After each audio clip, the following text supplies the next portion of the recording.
mag-secret file, ay ilike mo muna ang video na to at mag-subscribe na sa aming YouTube channel. Don't forget to click the notification bell para hindi ka nahuhuli sa latest episode ng DJ Rocky's Secret Files.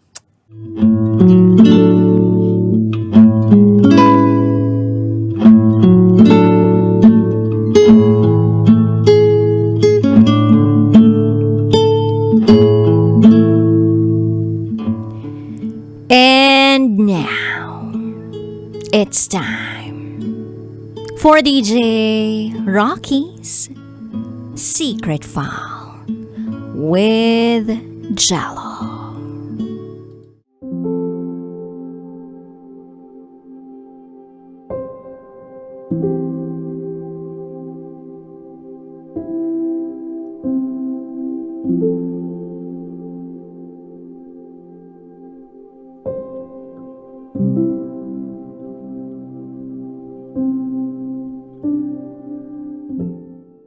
Hi DJ Rocky at DJ Jello.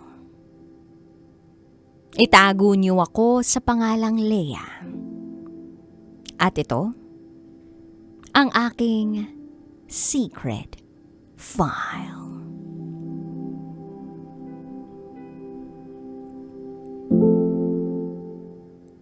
May isa akong kapatid na lalaki. At ako naman ang bunso. Lumaki kami sa poder ng lola ko, sa side ng mama ko. Nagtatrabaho noon sa barko ang papa ko, habang ang mama ko naman ay isang kahera sa supermarket. Madalas, wala si mama sa bahay. Kung kaya't naiiwan kaming magkapatid sa pangangalaga ng lola at ng tiyuhin ko. Sa murang edad, naranasan ko ang paulit-ulit na pang-aabuso mula sa taong pinagkakatiwalaan namin. Ang tiyuhin ko na nakatira sa bahay ni Lola. Naitago natin sa pangalang Tito Tonton. Ay may ginagawang mali sa akin. 12 years old pa lang ako that time. Habang siya naman ay nasa 30s. Pag ako lang ang naiiwan sa bahay.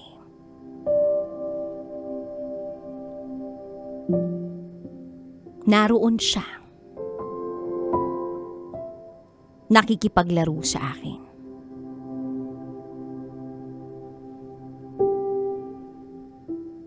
At bukod pa ron, ay pinaglalaruan niya rin ang maselang bahagi ng katawan ko.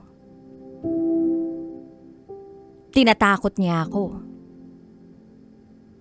Ang sasabihin niya sa akin ay kapag nagsumbong daw ako, masisira ang pamilya namin at iiwan kami ng mama ko. Ganon ang palaging nangyayari sa loob ng bahay ni Lola. Akala ko, si Tito Tonton lang ang gagawa sa akin ng pangmomolestya. Pero hindi lang pala siya. May isa pang insidente na hindi ko makakalimutan. Pumasyal kami sa bahay ng kapatid ni Mama. Nasa kwarto kaming magkapatid nang palabasin ng asawa ng kapatid ni Mama ang kuya ko. Pagkalabas ni Kuya, naglock siya ng pinto. Dito ay hinubaran ako ng asawa ng kapatid ni Mama. Ang sabi niya sa akin, Huwag daw akong maingay. Hahawakan lang daw niya yung itaas ko. Hindi ako naimik. Pero naiyak ako. Dahil hindi ako makapagsumbong. Lumipas ang mga taon na dala ko ang takot at sakit. Sinubukan kong ibaon sa limot ang mga pangyayari ng pangmumulestya sa akin. Pero hindi pala ganun kadali. Gabi-gabi, binabangungot ako ng nakaraan ko. Nadagdagan pa ang kalungkutang nararamdaman ko nang umuwi ang papa ko galing barko. Imbes na maramdaman ko na protektado ako, na maayos ang lahat sa aming pamilya, mas lalo pa kaming nagkawatak-watak. Nauwi sa hiwalayan ang relasyon ni na mama at papa. Natuklasan ni mama na may ibang babae si papa at may anak na siya rito. Ang hirap ng pinagdaraanan ni mama. Hindi niya sinishare yun sa amin. Naririnig ko lang sa iba ang totoong mga nangyayari. Kaya nagsipag si mama. At dahil sa kahihiyan at sa pagpapalabas ng papa ko na si mama ang may kasalanan sa kanilang relasyon, itinaboy kami ng sariling pamilya ni mama. Nagdesisyon ang mama ko na umalis sa poder ng lola ko. Umupa kami ng apartment. At palipat-lipat kami ng tirahan. Sa bawat lugar, pakiramdam ko, wala kaming permanenteng tahanan. Ang tanging permanente lamang ay ang pagmamahal ng aking mama. May mga pagkakataon na nakikitira lang kami. At may mga taong hindi maganda ang trato sa amin.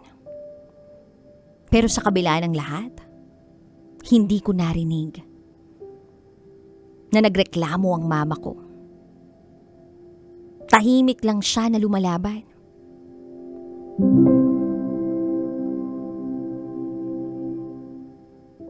May mga araw na nakikita kong pagod na pagod si mama.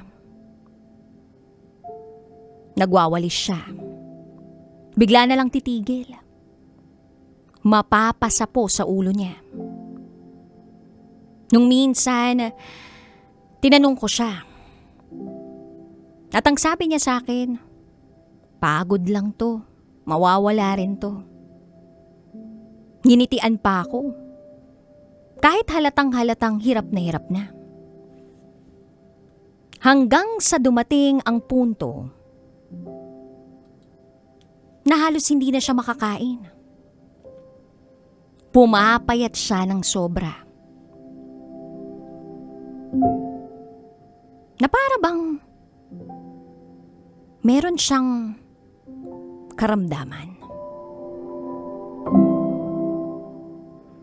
Pag tinatanong namin siya kung okay lang siya, ang lagi niya lang sinasabi sa amin ay okay lang daw siya at huwag kaming mag-alala. DJ Rocky at DJ Jello, alam ko naman yun. Na ayaw niya na mag-alala kami ni Kuya.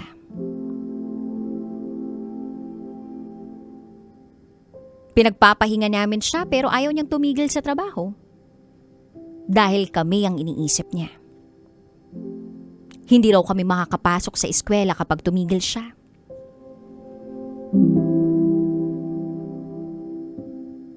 Naisip ko nga rin, paano ko kaya siya matutulungan? Kahit na minsan ay gusto ko ring mag-share sa kanya tungkol sa nakaraan ko. Then nagkaroon kami ng recollection. Dito ko na ilabas ang lahat ng sakit na matagal kong kinikimkim. Isinulat ko lahat ng mga nangyari sa akin sa loob ng bahay ni Lola at sa ginawa sa akin ng asawa ng kapatid ni Mama. Sinulat ko yun sa papel. At pagka-uwi ko sa bahay, ay iniabot ko yun kay Mama. Hindi ko makakalimutan kung paano nag-iba ang timpla ni Mama sa harap ko.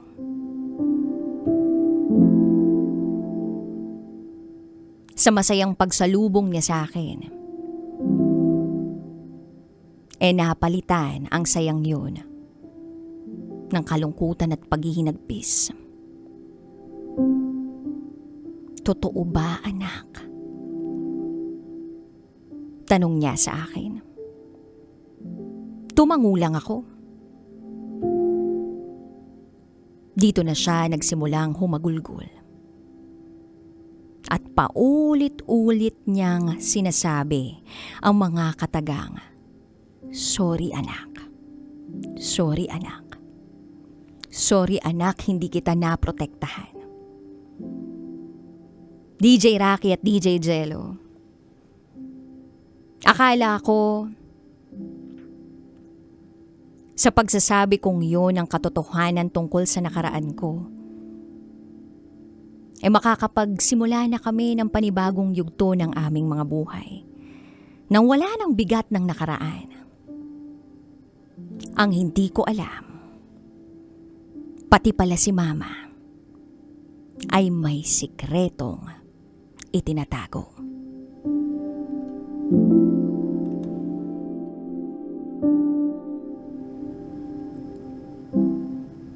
Dinala namin siya sa ospital. At doon namin nalaman ang katotohanan. Matagal na pala siyang may sakit. At malala na. End stage ng chronic kidney disease. Mas pinili niyang unahin kami ng mga anak niya kesa sa sarili niya.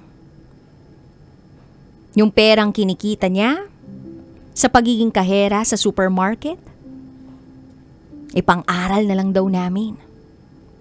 Huwag nang ipampagamot sa kanya. At parang gumuho ang mundo ko nang malaman ko yun. Lahat ng sakripisyo ni Mama bumalik sa alaala ko. Naisip ko, bakit di ko naman napansin agad?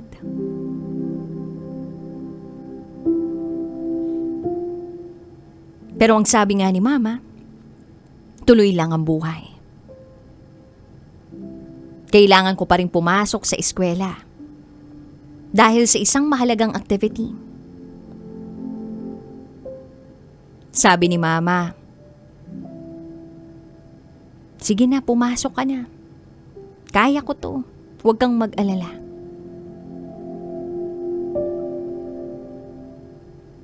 DJ Rocky at DJ Jello ang hindi ko alam. Yun na pala ang huling beses na makikita ko na buhay si Mama. Habang nasa eskwela ako, paulit-ulit na may tumatawag sa akin. Pero hindi ko yun sinasagot. Then pagtingin ko sa cellphone ko, nag-text ang kuya ko.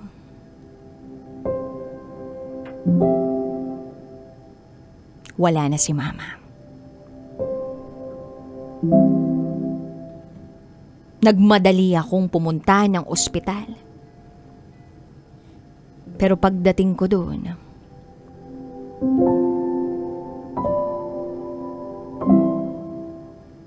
wala na akong makakausap pa na mama. Na para bang panaginip pa lang ang lahat.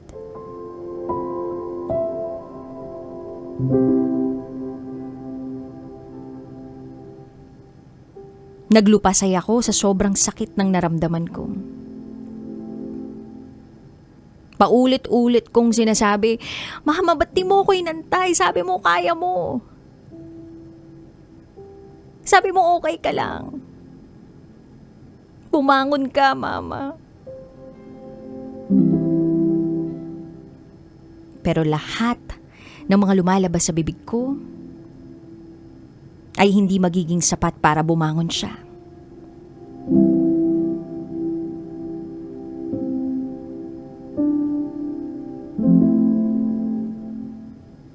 Nagantay kami ng ilang oras para maimbalsa mo siya at maiuwi siya sa bahay. Doon na rin siya binurol. Ang bilis ng mga pangyayari. Na parang kailan lang kausap ko si Mama, pero ngayon, wala na siya. Kinaya ni Mama na siya lang ang nagtaguyod sa amin ni Kuya. Kaya pala, todo kayod si Mama noon kasi si Papa wala naman palang ipinapadala sa kanya. Ibang klase magprotekta si Mama. Ibang klase siyang magmahal.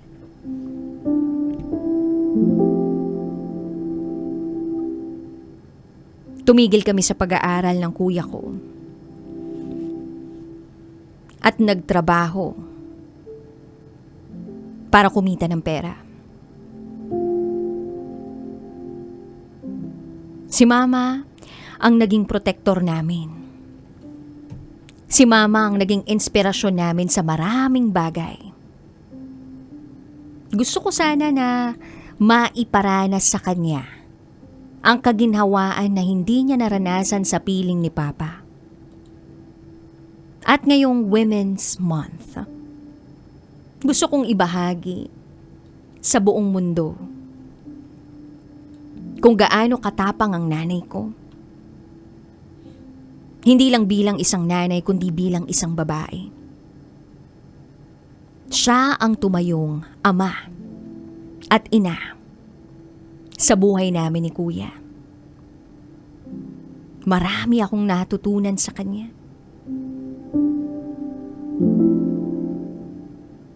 Ang tunay na lakas ng isang tao ay hindi nasusukat sa kung gaano siya kalakas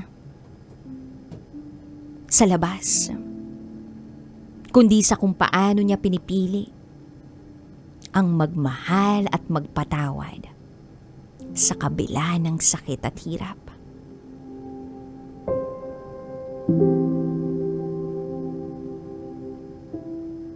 Araw-araw, baon-baon ko ang mga alaala namin kay Mama. At ito ang gagamitin kong inspirasyon at motibasyon para ako'y magpatuloy sa buhay. Hanggang dito na lang po, DJ Rocky at DJ Jello. Maraming salamat. Muli, ako si Lea. At ito, ang aking secret farm.